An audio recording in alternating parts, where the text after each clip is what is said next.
नमस्कार, आप देख रहे हैं न्यूज वन इंडिया। मैं हूं आपके साथ पूजा यादव।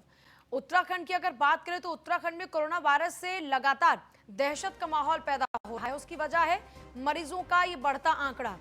मरीजों की संख्या बढ़कर 68 हो चुकी है। अब तक 46 मरीज ठीक भी हो चुके हैं। उत्तराखंड में कोरोना से एक शख्स की मौत भी अब तक हो चुकी है। राहत की बात यह रही कि पिछले 24 घंटों के भीतर अभी तक कोई भी कोरोना पॉजिटिव केस सामने नहीं आया है। लेकिन जिस तरह से उत्तराखंड के अंदर सबसे कम पहले पॉजिटिव केसेस थे, लेकिन अब जब से प्रवासी श्रमिक लगातार अपने राज्य में वापस लौट रहे हैं और उनको वापस लाने का सिलसिला उत्तराखंड में शुरू हुआ, तब से अब तक हम देख रहे हैं लगातार कि उत्तराखंड के अंदर भी तेजी से आंकड़ों में इजाफा हो रहा है। इसके साथ साथ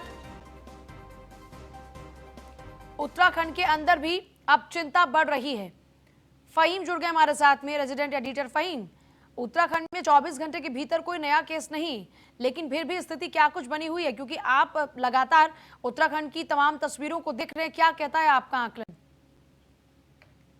देखिए पूजा, अभी जहाँ तक आज की बात की है तो आज कोई पॉजिटिव केस तो नहीं सामने आया है। तकरीबन 160 पूरे प्रदेश भर में सैंपल्स की रिपोर्ट आई है कोरोना जो संदिग्ध की ली गई थी, लेकिन वो सभी की सभी निगेटिव है। आज की स्थिति है और टोटल जैसा आपने बताया कि 68 है। लेकिन जहां तक बात है प्रवासियों की, तो उसको लेकर के देखिए संभावनाएं हैं, उसको चिंता है इस बात की। सरकार को भी कल मुख्यमंत्री ने भी जब रविवार में बात करते हुए उन्होंने कहा कि अब प्रवासी वापिस आ रहे हैं तो उनमें काफी तादाद में पॉजिटिव भी निकल सकते हैं, इनकी संभावना है और सरकार उसको लेकर के तैयारी कर रही है। और शासकीय प्रवक्ता मदन कौशिक ने भी इस बात को कहा कि इतनी बड़ी तादाद में, तकरीबन आज की स्थिति यह है कि 1,90,000 93,000 के आसपास लोगों ने आने के लिए आवेदन किया है ऑनलाइन उत्तराखंड में प्रवासियों ने। तो जो इतनी बड़ी तादाद में लोग आ रहे हैं, लोगों को लाने की व्यवस्थाएं की जा रही हैं, तो संक्रमण से पीड़ित भी लोग हो सकते हैं। यहाँ करके भी पता चल सकता है कि कुछ संक्रमित हैं, इसकी संभावनाएं बनी हुई हैं। तो ये एक चिंता की लकीरें जरूर है जाहिर सी तौर पर।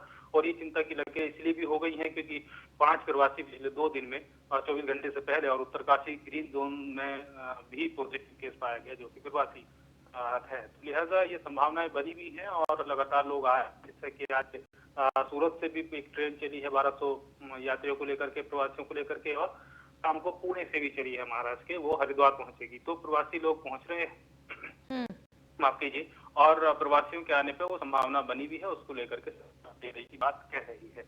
अभी फिलहाल आंकड़ा नहीं बढ़ा है कि जो क्योर होने वाली लोग हैं उनकी जो अभी, लेकिन आने वाले समय में ये आंकड़ा बढ़ेगा, क्योंकि जिस तरह से प्रवासी श्रमिक लगातार वापस लौट रहे हैं और अभी काफियों को क्वारंटीन किया गया है, तो कितना अंदाजन ये आंकड़ा हो सकता है? क्योंकि सरकार के पास पूरा डाटा है कितने लोगों को अभी क्वारंटीन किया गया, जितने भी लोगों को वापस लाया जा रहा है, या फिर जितने भी लोग उत्तराखंड की सीमा में प्रवेश कर रहे हैं, जानकारी ये भी है कि तुरंत उनको क्वारंटीन कर दिया जाता है 14 दिनों के लिए। जी, क्वारंटीन किया जा रहा है, और लेकिन क्वारंटीन को लेकर के अलग अलग जगहों से अलग अलग स्तर पर चीजें सामने आ रही है। उस तरीके से क्वारंटीन जो शहरी क्षेत्र में है, जो सेंटर्स हैं वहां हो रहे हैं, लेकिन ग्रामीण क्षेत्रों में प्रधानों को जिम्मेदारी दी गई है पूजा कि ग्राम प्रधान क्वारंटीन करने की सारी व्यवस्थाएं करेंगे। तो उसको नाकाफी माना जा रहा है क्योंकि कुछ तस्वीरें इस तरीके की आएंगी जो क्वारंटीन, क्योंकि गाँवों में उस तरीके के हॉल सभागार उतनी तादाद में नहीं है। सब जगह इस तरह की सुविधाएं मुहैया नहीं है, तो अलग अलग कॉटेज बनाने की भी आवश्यकता हो सकती है इस तरह की। लेकिन ये आने वाले दिनों की तस्वीर होगी कि जब लोग ज्यादा आएंगे तब उस समय कैसी व्यवस्था होगी। उससे पहले हालांकि सरकार ने दावा किया है, कल मंत्री ने भी बाकायदा प्रेस की थी, प्रशासकीय मदन कौशिक ने, शासकीय प्रवक्ता ने, और उन्होंने इसी बात को लेकर के फोकस किया था कि वो व्यवस्था सरकार कर रही है क्वारंटीन को लेकर के भी, और प्रधानों को जो व्यवस्था दी गई है। लेकिन जहां तक बात है संभावना की पॉजिटिव की कितनी संख्या बढ़ सकती है, तो इसका सटीक तौर पर कहना तो थोड़ा मुश्किल है, लेकिन बढ़ेगी ये तय है। इस बात को सरकार खुद सीधे तौर पर मान रही है कि इतनी बड़ी तादाद में जब लोग आएंगे, और कई ऐसी जगह से आ रहे हैं जैसे गुजरात से हैं, तो गुजरात भी एक तरीके से आप देखें तो पॉजिटिव केसेस को लेकर के स्थिति काफी चिंताजनक और संवेदनशील है। महाराष्ट्र की भी ऐसी स्थिति, दिल्ली की ऐसी स्थिति है। तो लिहाजा वहां से लोग आ रहे हैं, तो संभावना है कि कुछ लोगों में हो सकती है। अगर 1% 2% की भी बात कर ले तो ये भी 1000 में हो जाती है, 2000 में हो जाती है। 1% भी अगर पॉजिटिव निकल आए आने वाले दिनों में तो ये बड़ी तादाद है छोटे से उत्तराखंड के लिए।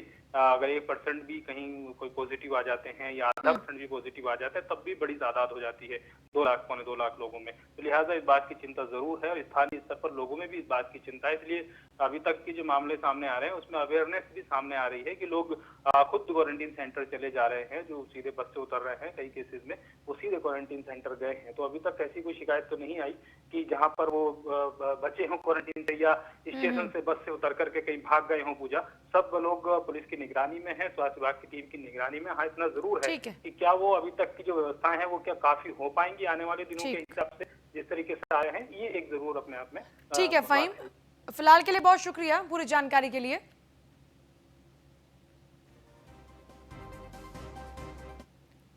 उत्तराखंड के सीएम और जल शक्ति मंत्री के बीच वीडियो कॉन्फ्रेंसिंग की हुई और इसी वीडियो कॉन्फ्रेंसिंग के दौरान बातचीत हुई। सीएम त्रिवेंद्र और केंद्रीय जल शक्ति मंत्री गजेंद्र सिंह शेखावत ने चर्चा की। उत्तराखंड में जो हालात हैं उनको लेकर और कई अलग अलग विषयों पर चर्चा हुई, जिनमें नमामि गंगे, हरिद्वार कुंभ मेला 2021 पर भी चर्चा हुई है और हरिद्वार कुंभ के लिए जो कार्य लगातार किए जा रहे हैं, राज्य सरकार की उसमें मदद किस तरीके से की जाए। नमामि गंगे और डिस्ट्रिक्ट गंगा कमेटी के जल शक्ति मंत्री ने सराहना की। कुंभ 2021 के लिए हरिद्वार में होने हैं कई निर्माण कार्य, राज्य सरकार को जल शक्ति मंत्रालय से मदद की जरूरत होगी। केंद्रीय जल शक्ति मंत्री गजेंद्र सिंह शेखावत ने सीएम त्रिवेंद्र को भरोसा दिलाया, national mission for clean Ganga और जल शक्ति मंत्रालय की ओर से पूरा सहयोग रहेगा। देखिए, इस वक्त 2021 में जो कुंभ है उसकी तैयारियां उत्तराखंड में चल रही हैं। लगभग पिछले 2 सालों से ये तैयारियां चल रही हैं और अब क्योंकि बहुत कम वक्त बचता है तो ऐसे में अब फाइनल टच पर आ जाना चाहिए था, लेकिन फाइनल टच की बजाय अभी जो बाकी के निर्माण कार्य हैं वही बाकी बचे हुए हैं, क्योंकि अभी लगभग 2 महीने अभी सिर्फ कोरोना के चलते सब काम रुका रहा। लेकिन अब धीरे धीरे क्योंकि सरकार जो भी निर्माण कार्य हैं विभाग के जरिए उनको पूरा करा रही है और अभी भी कुंभ क्योंकि अब करीब में ज्यादा दिन है नहीं, इसलिए वहां पर भी पूरा फोकस करना होगा और उसके लिए जो पूरा सहयोग चाहिए केंद्र की ओर से, उस सहयोग की अपील भी की जा रही है। और साथ ही साथ जो राज्य सरकार के स्तर पर प्रयास किए गए हैं उन प्रयासों का जिक्र भी केंद्र के समक्ष किया जा रहा है। अन्य प्रदेश से देहरादून के रास्ते आने वाले लोगों की रैंडम सैंपलिंग शुरू हो चुकी है।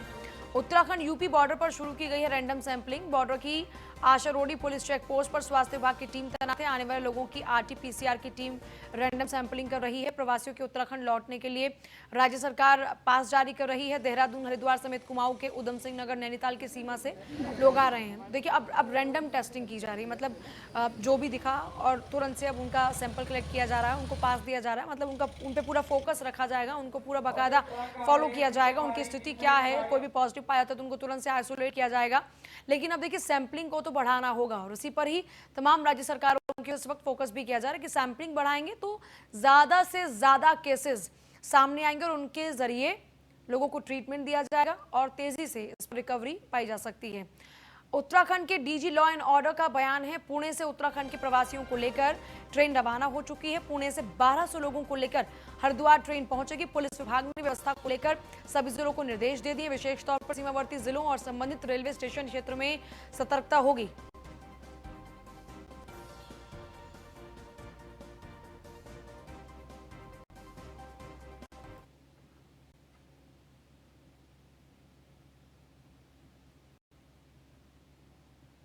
रजिस्ट्रेशन हो चुका है, 1,92,000 हो चुका है रजिस्ट्रेशन और काफ़ी लोग आ भी चुके हैं पिछले 1 हफ्ते में। आपको पता है वो फिगर 30,000 से ऊपर हो चुकी है जो लोग बाहर के प्रदेशों से हमारे प्रदेश में आ चुके हैं। फिर आज पहले दिन है जब 2 ट्रेनें चल चुकी हैं, ऑलरेडी चल चुकी हैं। सूरत से एक ट्रेन चल चुकी है काठगोदाम के लिए और पुणे से एक ट्रेन चल चुकी है हरिद्वार के लिए। इन्हीं का एक राउंड और कल चलने वाला है फिर से, उसमें शायद रिवर्स हो जाए, सूरत से हरिद्वार आएगी, एक ट्रेन से काठगोदाम जाएगी। तो इस तरह से ट्रेन का टाइप हो गया है। दिल्ली में भी वार्ता चल रही है ट्रेन के लिए। तो मेनली जो इसके इश्यूज थे, जो बॉर्डरिंग डिस्ट्रिक्ट है उस पर ज़्यादा भीड़ हो जा रही है, फिर उसको अगले डिस्ट्रिक्ट्स में जाना होता है जहाँ पे जाना है, तो वो सारे हमने अपने स्पीच से उनके बारे में बातें की। और जो कुछ वो भी बात है कि जो कुछ लेबर जो जाने के लिए ज़्यादा प्रेशर बना रहे हैं उनके बारे में बात हुई। यद्यपि उनके हिसाब से वो लोड पहले से कम हो गया है। अब हर आदमी जो पहले जाना चाहता था वो थोड़ा खुल गया है, तो हर आदमी नहीं जाना चाहता, तो उससे उस तरह की सारी हमने डिटेलिंग की। उसके अलावा जो हमारी फोर्स है उसकी सुरक्षा, एक तो बदली परिस्थितियों में जो लॉकडाउन का अभी चेंज हुआ है, कुछ खुल गया है पार्शल, तो हमें फिर ट्रैफिक भी देखना है, हमें क्राइम भी देखना है। तो हमारी ड्यूटियों में क्या परिवर्तन होगा और हमारी जो पुलिस बल है और उनके परिवार हैं उनको इन्फेक्शन ना हो, उनमें संक्रमण ना आए, उसके लिए क्या रणनीति बनाई जा सकती है, उस पर और हम। सूरत उत्तराखंड के लोगों के लेकर भी ट्रेन रवाना हो चुकी है और सुबह 4 बजे गुजरात के सूरत से ट्रेन लोगों को लेकर रवाना हुई है। करीब 1200 लोगों को ट्रेन लेकर हल्द्वानी के काठगोदाम स्टेशन पर पहुंचेगी। सूरत से उत्तराखंड के लोगों को लेकर ट्रेन रवाना हुई, 4 बजे सुबह रवाना हुई थी और गुजरात के सूरत से ये ट्रेन लेकर रवाना हो चुकी है उत्तराखंड के लोगों को। 1200 की तादाद में लगभग लोग आएंगे।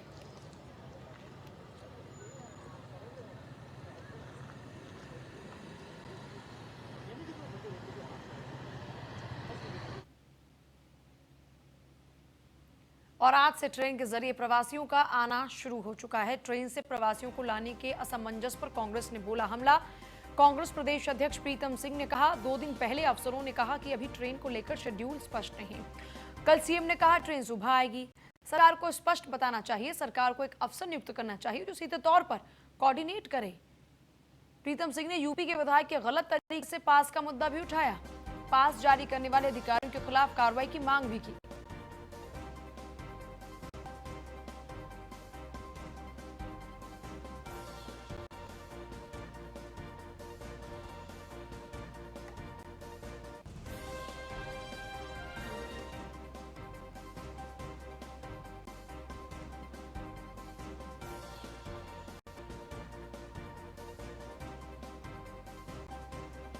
ये सरकार से आग्रह करना चाहता हूं कि आप जिसको भी अधिकृत करें, एक व्यक्ति को अधिकृत करें ताकि एक बात जो है, एक संदेश सरकार की तरफ से जो है प्रदेश में भी जाए और अन्य प्रदेशों में जहां पर उत्तराखंड के लोगों ने इस प्रदेश में वापस आना वहां भी जाए। अब बड़ा कन्फ्यूज़न है। 9 तारीख को जो है शैलेश बगोली जी जो कोविड-19 के नोडल अफसर हैं वो बयान देते हैं कि निकट भविष्य में रेलवे के माध्यम से या रेल संचालित होने के कोई लक्षण दिखाई नहीं दे रहे। 10 तारीख को जो है सरकारी प्रवक्ता सम्मानित मदन कौशिक जी बयान देते हैं, वो कहते हैं कि 10 तारीख शाम को जो है रेल से जो है जो प्रवासी है वो आ रहे हैं। मुख्यमंत्री जी के यहाँ से सेम डेट में बयान आता है कि 12-13 तारीख को जो है रेल आएगी। जहाँ से भी बयान आए एक ही बयान आना चाहिए, हम सरकार से कहना चाहते हैं, ताकि कांग्रेस के धरने पर सांसद तीरथ सिंह रावत ने चुप्पी तोड़ी और महामारी के दौरान बाधक नहीं सहायक बनने की नसीहत दे रही। दलगत की राजनीति से बाहर निकले कांग्रेस नेता तीरथ सिंह रावत ने कहा, कांग्रेस के पास राजनीति के लिए कुछ बचा ही नहीं।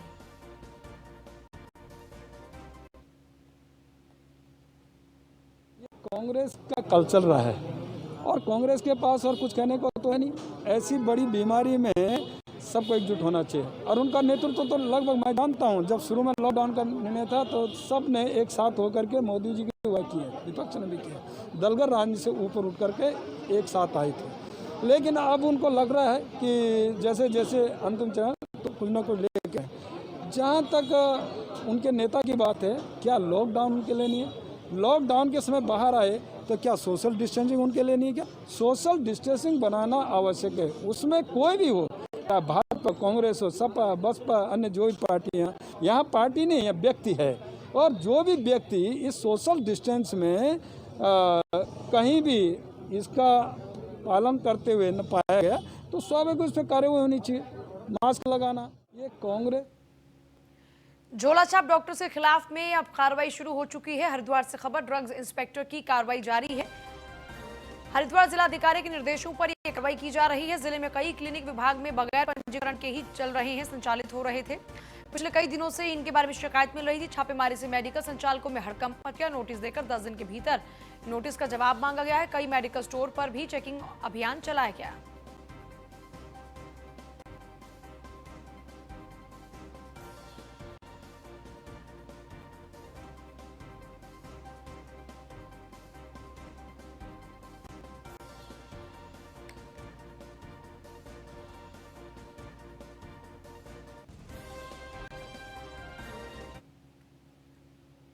काशीपुर में एक मादा गुलदार की दस्तक से जहां यहां के रिहायशी इलाकों में दहशत फैली है।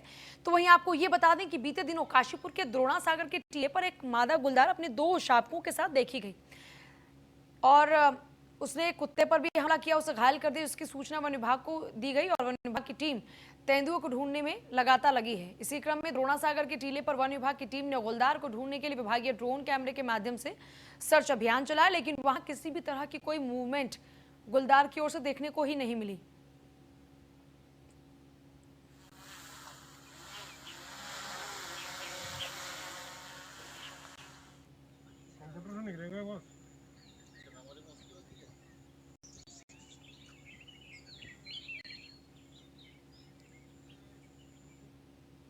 रात सूचना मिली थी कि यहाँ पे गुलदार का थोड़ा मूवमेंट का हो रहा है, तो उस वजह से हम लोगों ने देखने के लिए ड्रोन कैमरा, अपने विभागीय ड्रोन कैमरा लेके आए और उससे पूरा सर्च किया गया। तो उसमें अभी तक तो ऐसा कुछ आया नहीं है कि यहाँ पे उसका कोई गुलदार की या टाइगर की कोई मूवमेंट वगैरह हो। बाकी और दूसरे तरीके से हम लोग सर्च करेंगे, उसको ज़रा पैदल भी घूमेंगे, उससे थोड़ा सा देखेंगे कि हो सकता है हो, क्योंकि ये क्षेत्र ऐसा है कि यहाँ थोड़ा छुपने उपने का भी उसका जगह। देहरादून में बगैर एसी वाले कॉम्प्लेक्स की दुकानें भी 3 दिन खुलेंगी। जिला प्रशासन ने दुकानों के खुलने का दायरा बढ़ाते हुए छूट दी है। अब ऑटोमोबाइल और कार एक्सेसरीज स्टोर 6 दिन खुलेंगे। सभी दुकानें और स्टोर में सोशल डिस्टेंसिंग और मास्क पहनना जरूरी होगा। कॉस्मेटिक की दुकान भी सप्ताह में 3 दिन ऑल्टरनेट डेज पर खुलेंगी। दुकानों को लेकर प्रतिदिन और ऑल्टरनेट डे पर खोलने के आदेश जारी हो चुके हैं। कुछ दुकानों को ऑल्टरनेट डे की श्रेणी में रखा है और कुछ को ऑल्टरनेट डे की श्रेणी से हटाकर प्रतिदिन की श्रेणी में किया गया है। ये एक नया अपडेट है क्योंकि इससे पहले ही जिला प्रशासन की ओर से फैसला लिया गया था। तो कुल मिलाकर देहरादून के अंदर हलचलें बहुत ज्यादा तेज हो चुकी हैं।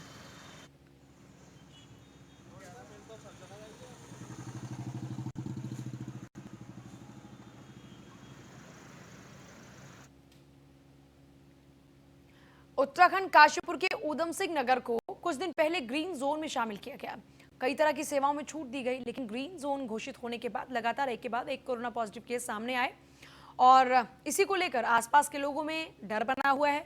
बीजेपी के प्रदेश मंत्री आशीष गुप्ता ने इस दौरान कहा कि उत्तराखंड के निवासी काम करने और अन्य राज्यों में गए थे, वो लॉकडाउन के चलते घर वापस आए हैं, जिसको लेकर बॉर्डर पर उनकी जांच की जा रही है और क्वारंटीन उनको किया जा रहा है। प्रदेश की जनता को डरने की इसमें कोई जरूरत नहीं है। हमारी पुलिस बॉर्डर पर ही चौकसी बरत रही है और कोई भी कोरोना पॉजिटिव स्थायी निवासी नहीं है। जैसे जैसे हमारे प्रवासी भाई और हमारे जो दूर दराज के हमारे उत्तराखंड के वासी पूरे और प्रदेशों से उत्तराखंड में आएंगे तो उनके साथ कोरोना वायरस आने की पूर्ण संभावना है। हमारे प्रदेश की पुलिस, हमारे प्रदेश का प्रशासन पूर्णतः सजग है और मैं ये मानता हूं कि इतना ज़्यादा उन लोगों के द्वारा हमारे बॉर्डर पे चौकसी की जा रही है कि जो भी व्यक्ति आगे बढ़ने वाला है, यहीं पर आने वाला है, उसकी सघन चेकिंग हो रही है, उसकी टेस्टिंग की जा रही है, उसके लक्षणों को देखकर उसे आइसोलेट किया जा रहा है अथवा क्वारंटीन किया जा रहा है। तो यदि हम लोग इसी तरीके से करते रहे तो मैं मानता हूं कि हमारी देवभूमि उत्तराखंड जिस तरीके से अब तक कोरोना से बहुत ज़्यादा प्रभावित नहीं हुई है, इन प्रवासियों के आने के बावजूद हम इस कोरोना को पहाड़ पर चढ़ने से भी रोक सकेंगे और जो हमारे ये भाई हैं उन लोगों को यहीं पर इलाज देकर अगर वो सही हैं तो आज से कुछ दिन बाद वो अपने पहाड़ पर चले जाएंगे।